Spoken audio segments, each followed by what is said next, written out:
Terra Firma mas lalong babagsak ang kampanya sa Commissioner's Cup dahil sa balita na to Stanley Pringle babalik sa Northfort at Stan Hardinger tuluyan ng magiging unrestricted player nila at Terence Romeo Vic Manuel walang planong magtagal ang karera sa Terra Firma ayon yan mismo sa balita ng Spin.ph at Magnolia Import Ricardo Ratliff.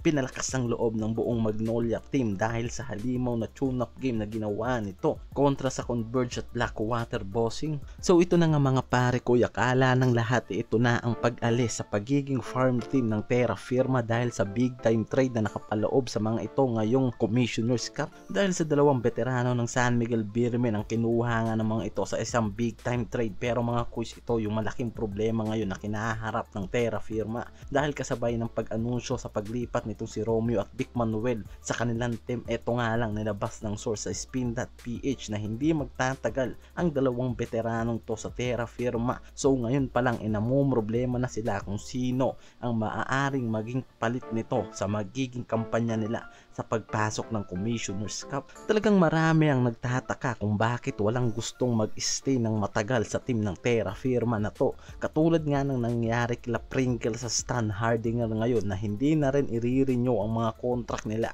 At ngayon nga ito namang si Vic Manuel at Terence Romeo hindi pa nag-uumpisa ang conference nagpakita na agad ng hindi magandang pangitain para dito sa Terra Firma at ang posibilidad nga raw na hindi natapusin ng mga to ang isang buong conference ngayon ng Commissioner's Cup. Hindi ito yung inaasahan ng marami para sa magiging kampanya ng Terra Firma ngayon. Hindi pa dyan nagtatapos mga pare ko dahil itong si Stan Hardinger ay una na rin nabalita na magiging unrestricted player na ngayon ng Terra Firma after na hindi na nga nito nirenew ang kontrata niya ngayong buwan. So malaki ang posibilidad na pagpasok nga raw ng Commissioner's Cup ibang uniform na rin ang maging suot nito. Ganon din naman itong si Stanley Pringle. Next year nga hindi sigurado kung i-renew pa nga raw nito ang kanyang contract sa Terra Firma or tuluyan na rin magpapaalam ang veterano to sa Terra Firma at Converge at former team niya na Batang Pier ang nagpapakita ng araw ng interes sa player na to.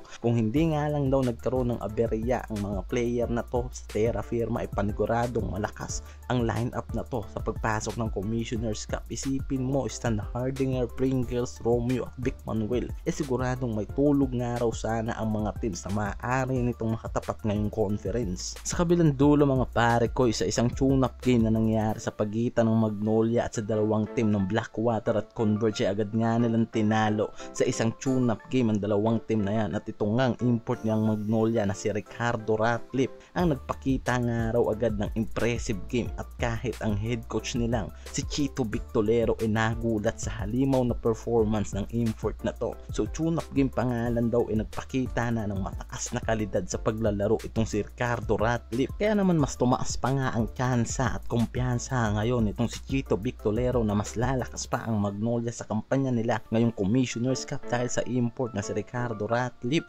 Dalawang bigating team agad ang pinabagsak ng mga ito sa isang tune-up game. Paano pa nga raw kaya sa pag-uumpisa ng conference na to? Kaya naman ito ang aabangan natin mga balita sa pagpasok ng Commissioner's Cup mga pare koy.